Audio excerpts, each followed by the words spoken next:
magandang result sa 150 yards mga ka-hunters. Nasi-zero natin yung ating kaya hindi ginagalaw ko. Ang lapit na niya dito. Dito na nga sa mga ka-hunters. So, titingnan natin. Ang laki niya, no? Tapos hindi pa damage yung scope ko. So, ayun na nga mga idol. So, nandito na yung ating ginawang no limit mounts. So, kung hindi mo pa napanood kung paano natin ito ginawa mga ka-hunters, yan. So, ilalagay ko dito sa baba or dito sa taas yung link ng video. So, sana po isuportahan nyo at i-like mo lang kung ano, kung gusto nyo yung kalabasan nito. So, ito yung ordinary mounts natin. Meron siyang quick release. Ang tawag ito, meron siyang quick release, tsaka adjustable din to, pero kailangan mo ng shims. So, ito mahirap i-tilt, tapos limited lang yung tilt ng scope nito, kasi sa shims lang. So, ganun nga sabi ko, 1mm lang yung pwede natin dito iangat. So, dito mga ka-hunters, so marami. So, yan mga ka-hunters yung pwede natin iangat. So, tingnan natin mga ka-hunters dito, kung kaya natin may patama sa target or kaya natin mahabol yung drop ng pellet. So, subukan natin mga ka-hunters pumutok kasi wala ako ditong mga targets. So, sa lupa lang, hopefully mga ka-hunters sa video, sa scope cam natin is makuha yung ating point of impact. So, ang gagawin natin is zoom ko lang to para mas malapit tayo sa target or sa point of impact pag kaya ko makita. Tapos, try natin i-adjust to para habulin yung drop ng pellet. Hindi natin ito gagamitin na turrets. So, etong turrets hindi na natin ito gagamitin. Ito lang yung pagagalawin natin. So, regardless kung saan ito mag-drop mga ka-hunters dito sa malapit, wala tayong gagawin. So, hahabulin natin ito mga ka-hunters papunta din siguro sa mga 80 yards. Meron ako nakikita ditong lupa na 80 yards. Tapos, try din natin kung tunog natin yung yero mga ka-hunters dun sa 150 yards na naka-zero lang tayo.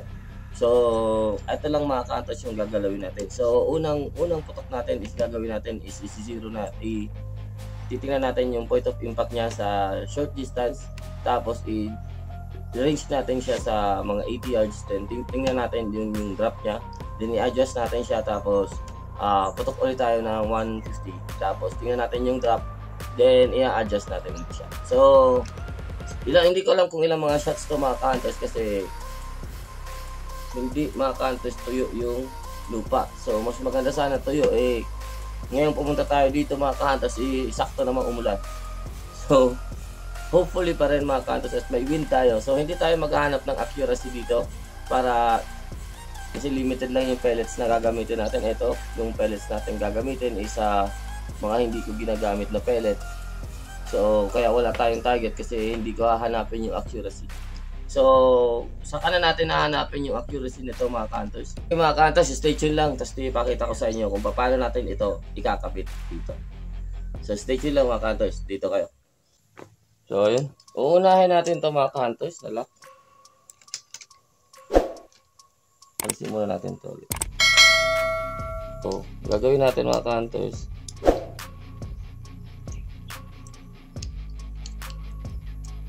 Ito medyo snag, so sa likod natin to. Ito ang gusto natin sa likuran. Ito medyo snag, so dito natin ito sa likod.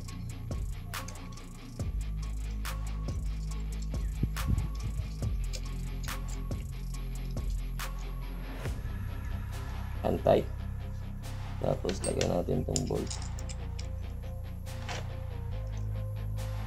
Baligtad ko lang yan mga para nakikita natin yung reference.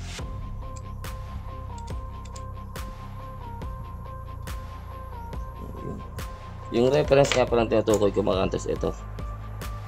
Yan. So gusto ko nakaharap siya dito sa atin.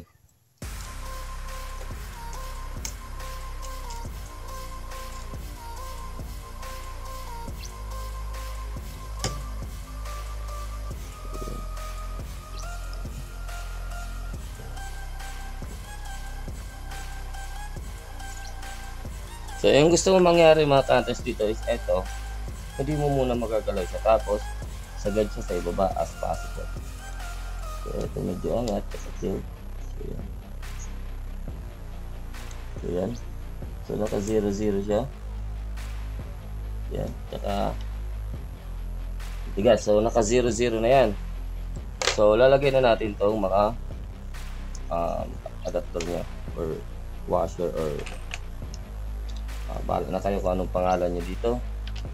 Papatag natin yung scope. So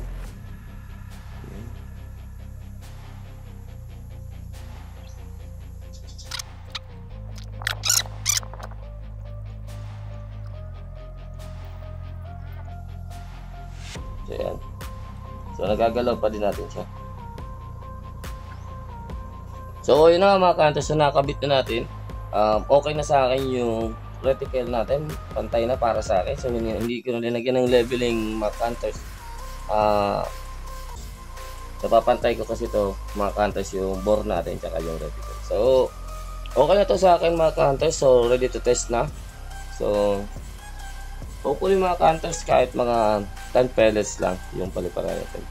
Pero for example mga ka-hunters, I mean para makita nyo mga ka-hunters, ito siya ngayon. So ang gagawin natin pag a-adjust tayo, so ngayon higpitan ko muna to, pero pag a-adjust tayo mga ka-hunters is ilulusin natin to both end. Ito. So lusin natin yan. So tingnan nyo mga ka-hunters kung ano ang mangyayari. Yan. Tapos higpitan natin.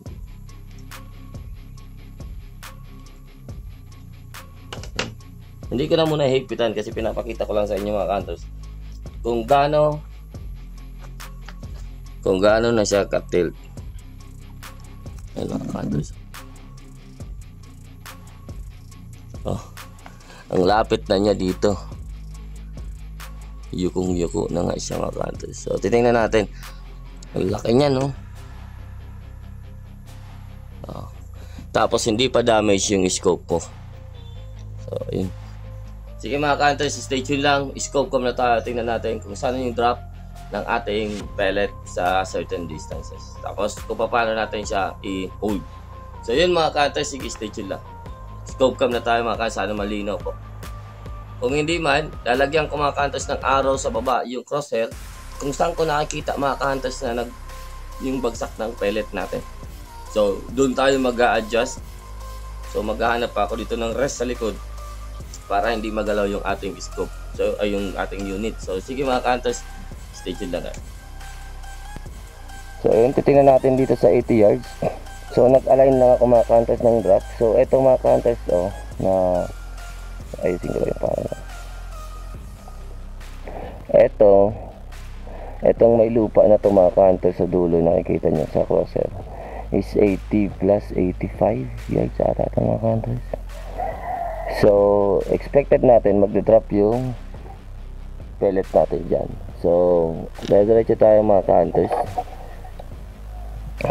So try natin to aim dito sa taas. Dito muna tayo mga ka-hunters sa lupa. Dito na lang siguro. Sige dito. So kakalapit tayo. Hopefully lalagyan ko ng arrow mga ka-hunters kung saan ko nakita yung drop. Kung makita ko.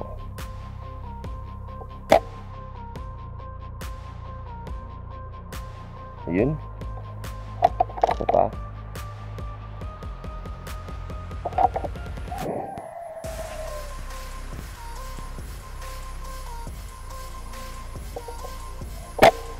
Ayun, same. So gagawin natin. Okay. Yan. So gagawin natin mga ka-hunters, hahabulin natin yun. So loosen ko lang ng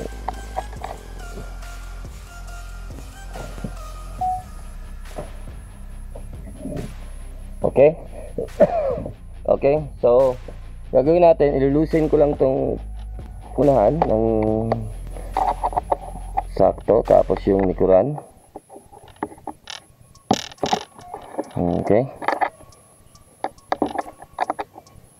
So ang gagawin natin ngayon is Habulin natin yung crosshair. So itataas ko ito. Ayan. So okay, so lock na natin to.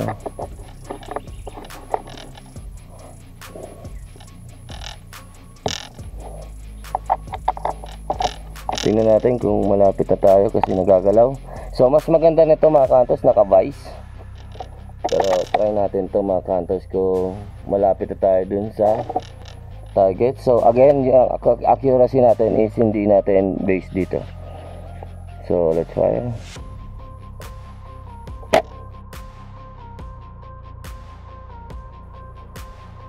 So yun, may shift tayo sa kabila. Pero lumapit tayo, pero medyo mababa pa. So, sige. Ulit natin.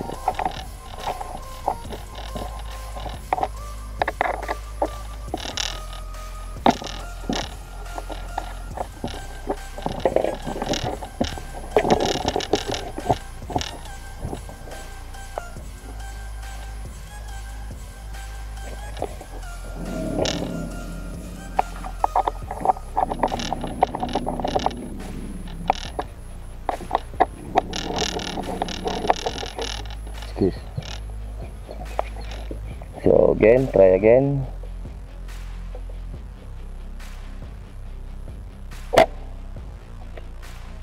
Dito talaga makita.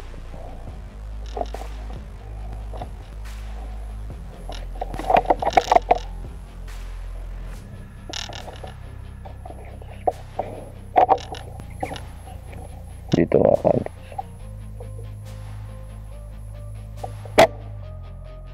So ayun. Shooting, grabing left natin eh.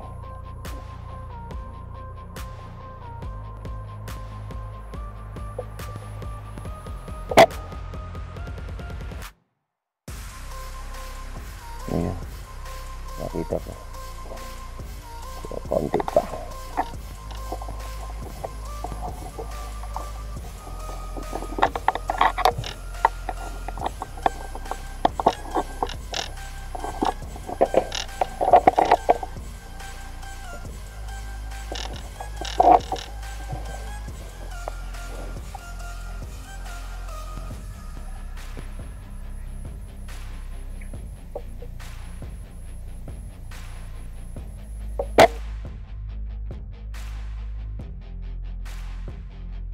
Ayun na. Adjust natin ito.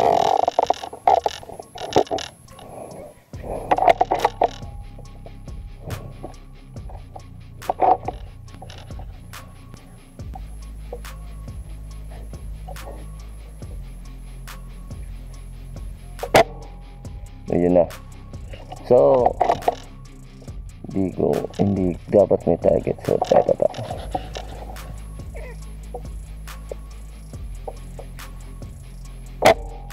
Yun, hit na mga kantos.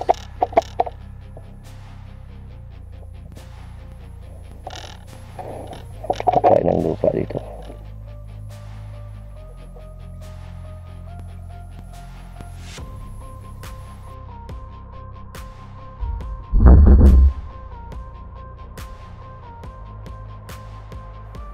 See? Kanina hindi natin yan so naandun na tayo. Isa pa.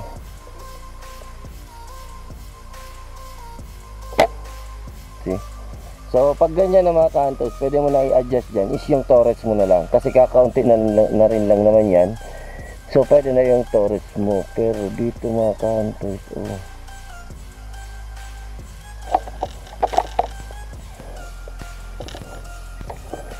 so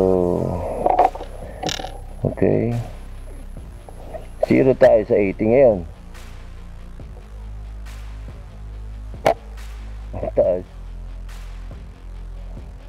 So wag na, kasi hindi naman tayo naka-0 dyan. So pabayaan na natin yan. So ngayon mga kantos, is try naman natin dito sa dito. So kailangan natin dito mga kantos is abutin lang natin mga kantos yung yero. na naka-zero tayo. So again, hindi accuracy yung hanap natin dito, is yung hanap natin dito is kung paano natin ginagalaw yung ating mount. So naka-zero tayo sa 80. Okay,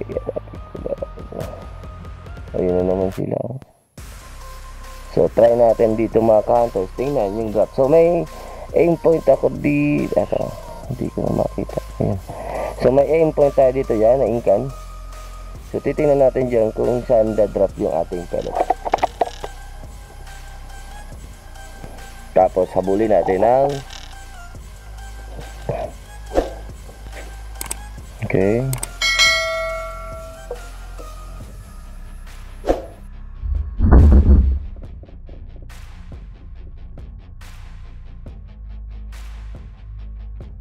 Ayun, ang layo. So nakita nyo, ang layo ng drop nya. So again,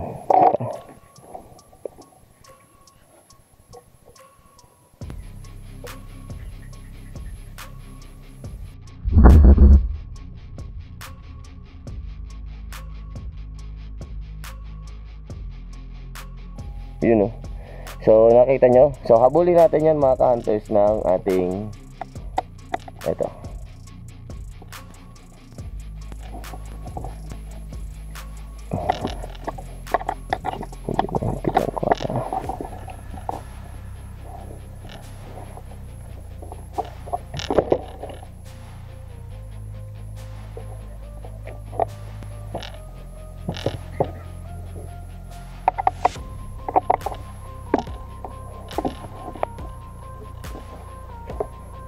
Lusin pa natin ito.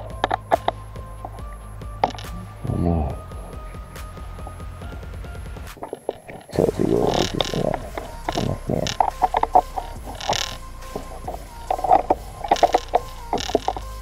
Try natin ulit sa yero, sa may inkan.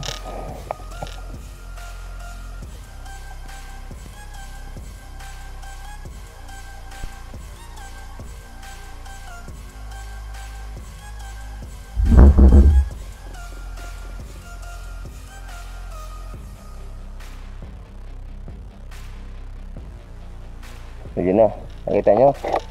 So katabi na natin yung inkan mga ka-hunters.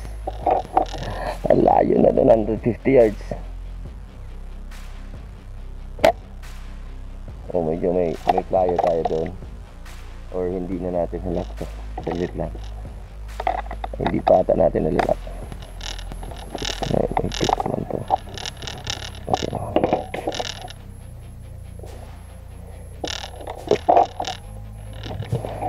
So try natin ulit.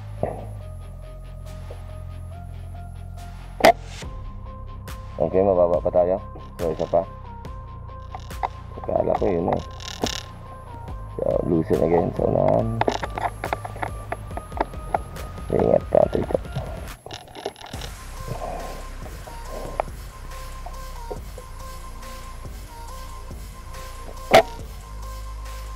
So yun. So mataas pa tayo.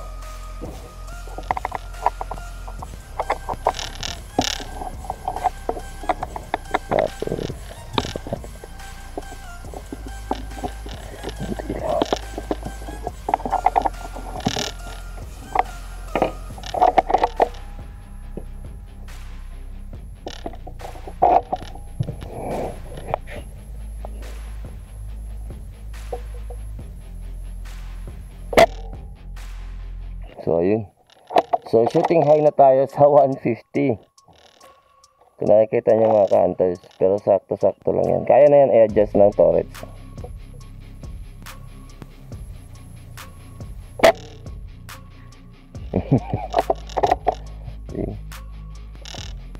Nakakatuwa mga ka-hunters.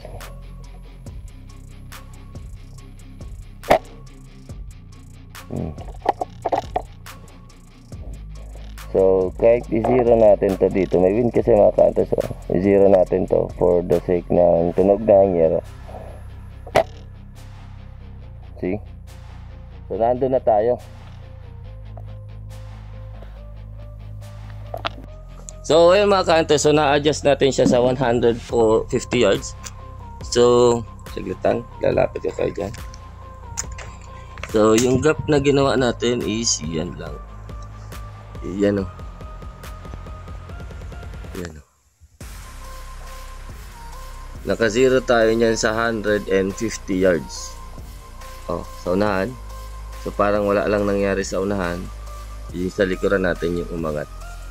So kung nakita niyo na mga ka-hunters, yung kaibahan niya ng kaso yung problema natin is mabigat yung ating scope cam dito. So nahihila niya tong sa unahan kaya nahihirapan tayo mag-adjust, tsaka hindi tayo naka-vice rest. So mas maganda kung naka-vice tayo para hindi magalaw yung ating unit. So pero eto mga ka-hunters is example lang sa pwede nating magawa dito sa ating scope cam. So dito mga ka-hunters, na zero na natin siya sa 150. Simula yan mga ka-hunters sa 20 yards yung zero natin. So eto 150 yan lang. Ang dami pa niyan. So kung nakita nyo hanggang dito yan, kaya iangat. So kayo na maghusga mga ka-hunters kung paano yung adjustment natin yan. Tapos meron din tayo dito yung reference. So titingnan natin. So ayun. O kung makikita dito. So yan. So bali nasa pangalawa tayo ng reference niya na maximum niya. So 150. So hopefully kaya natin mag-zero mga ka-hunters dito ng mga nasa 300 to 250 yards. Sana. So yun. Sa unahan. Okay. So umangat lang siya ng kaunti mga ka-hunters sa 1. So yun mga ka-hunters. Unang tanong mga ka-hunters dun sa link natin dun sa dating paano natin ginawa ito. So bakit ko nga ba ito ginawa na scope mount natin? So yung ating scope rings pala, sorry. Yung scope rings natin bakit ko nga ba ginawa? Kasi mga ka-hunters, kung naalala nyo yung pumutok tayo ng balloon, 200 yards mga ka-hunters ang baba ng drop ng pellets natin. So hindi ko na kaya habulin sa turrets. So hindi rin yung kaya kunin ng shims. So ginawa ko to mga ka-hunters para ngayon is kaya na natin ma-zero yung mga targets natin or mag-plinking tayo. Kaya na natin siya ma-zero sa ganong distance. So yun. So paano nga ba i-prepare o i-set up yung ating scope mount? So nakita nyo sa unahan mga ka-hunters, kaya if fast forward lang natin yun. Nakikita nyo mga ka-hunters, so unang-una lalagay natin yung base ng ating ring sa baba ng scope sa rails. Tapos sabay natin yung scope at saka na natin i-align. Pero make sure mga ka-hunters, yung na-adjust natin is nakalock yun. Nakalock yun na 0-0. So pantay silang lahat para hindi masira yung scope mo. So saka mo sila ilalock, set up mo ulit yung pagiging yung alignment ng reticle. Then yung distance ng eyesight mo sa height or sa scope. So yun mga ka-hunters, pag nakuha mo yun, yung normal na pagkabit ng scope, yun lang po ang gagawin mo para ikabit yan. So yun mga ka-hunters. So yung cons dito mga ka-hunters is baka madali siya, actually hindi pa tested, so baka madali siya sa hunting ground, mga ka-hunters maalis. So baka pag nabagok, mawala sa 0. So ano pa ang cons mo? Medyo mahirap siya i-set up, so hindi siya advisable sa hunting ground na mag-set up ka. So eto maganda to mga ka-hunters pag plinking long range. So sa mga mag-plinking ng long range, eto magandang setup. So yan sa pros niya. Tapos mga ka-hunters, yung cons niya kasi wala pa akong alam masyado kasi sa totoo lang mga ka-hunters, ang higpit ng pagkakagawa natin, sobrang sturdy. So hindi siya talaga nagalaw. So hand tight lang yan lahat. So hindi ko pa kinakrank yan ng tools. So hand tight lang yung tools natin na Allen wrenches, hand tight lang. So pero gano'n na siya katibay. So hindi na natin to magalaw. Yan, wala na, hindi na siya nakaalog. So yun mga ka-hunters, yung mga pros niya, sturdy. Then reliable siya sa hunting ground ay sa long range plinking. And hindi na ma-stress ng masyado yung scope turrets mo dahil meron ka ng no limit mounts. So yun mga ka-hunters, yung distance and range estimated ko mga 250, kaya natin mag 0 or more. Kasi na-testing natin ngayon sa 150, kakaunti pa lang yung ginalaw natin. So, more or less 300 meters mga ka-hunters, kaya natin mag-zero dito sa ating scope. Yung problema lang is yung unit natin kung tatama ko. So, yun. So, is it worth it mga ka-hunters? Sa 700 PHP or 800 PHP mga ka-hunters, tapos nagawa nating no limits, is it worth it? Talagang worth it mga ka-hunters. Kung magpiplinking ka, mahilig ka mag long range, talagang sulit na to mga ka-hunters. The best na sa market yung West Hunter adjustable scope rings. Ngayon, West Hunter ay Carnival assorted no limit scope rings na. So yun mga ka-hunters. Kung may mga karagdagan kayong tanong about dito sa ginawa nating video mga ka-hunters, ilagay nyo na lang sa comment box at sana masagot natin yan at kaya ng knowledge natin sagutin yung lahat ng inyong comments. So hapon na mga ka-hunters, magbubomba pa ako at baka bukas maninikling tayo. So tingnan ako mga ka-hunters kung eto na yung gamit nating scope rings or ibabalik ko yung dati nating scope rings mga ka-hunters kasi yun fix talaga yun. So eto, hindi pa ako sure sa galawan ng ating unit, baka hindi tayo tumama mga ka-hunters. So sige mga ka-hunters, maraming salamat po sa inyong panonood. Sana po may natutunan kayo mga ka-hunters dito. Natuwa kayo sa ating ginawang video at maraming salamat po. Take care, God bless, peace out.